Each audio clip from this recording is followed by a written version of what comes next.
국내 경제 핫 이슈를 더욱 심층적으로 들여다봅니다. ET 인사이트. 오늘은 점점 커져만 가는 이스타항공 사태에 대해서 알아보겠습니다. 실소유주인 민주당 이상직 의원의 자녀 편법 승계 의혹 등이 계속 제기되고 있는데요. 이 의원 본인은 묵묵부담입니다. 이상직 의원 관련 취재를 이어온 정유진 기자와 함께 자세한 얘기 나눠보겠습니다.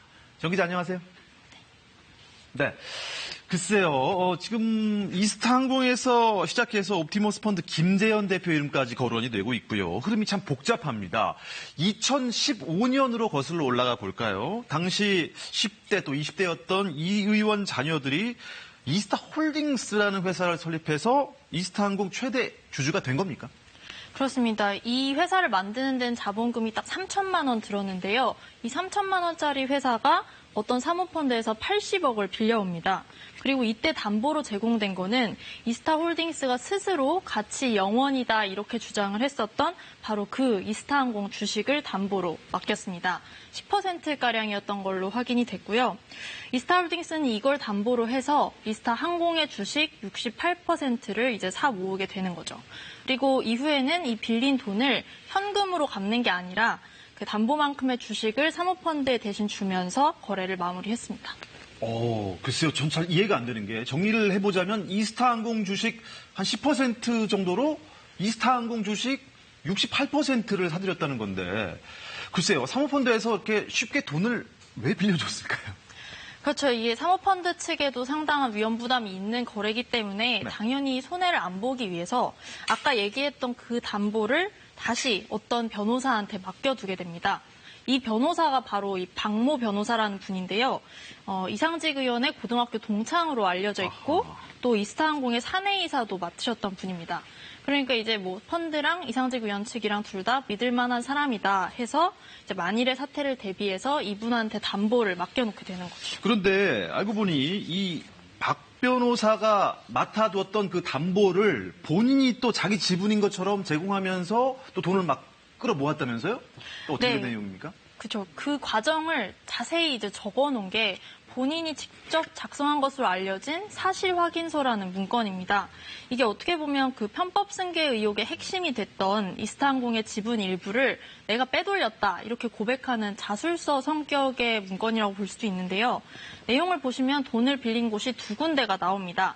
우선은 자기가 소속된 회사에다가 이스타항공 주식을 담보로 제공하고 33억 원을 빌렸다고 합니다. 그렇게 하고는 회사를 이제 떠나버리는데요. 네. 이 회사 쪽에서는 이스타항공 지분을 보고 돈을 빌려줬는데 갑자기 이제 이스타홀딩스가 다시 나타나서 그 지분은 다시 우리 거였다 원래 이렇게 하는 상황에 처하게 된 거죠. 그다음에 이제 두 번째로 돈을 빌렸다고 나오는 게 김재현 옵티머스 대표입니다.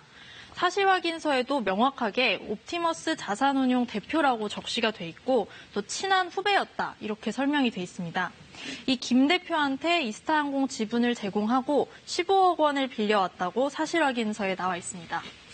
글쎄요. 이 김재현 씨는 이 사건과는 별도로 이 펀드 사기 판매 혐의로 구속영장까지 청구된 상태 아니겠습니까?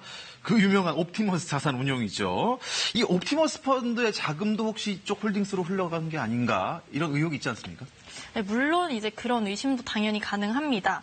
그런데 이제 실제 15억 원을 빌려준 시점에는 김재현 씨가 옵티머스 자산운용 대표가 되기 딱 몇 달 전인 시점이었어요. 예. 그래서 이게 김재현 씨 돈인지 아니면 뭐 제3자의 돈인지 옵티머스 펀드의 돈이 실제로 흘러간 건지 이런 부분은 이제 좀 더 조사가 필요해 보입니다. 네.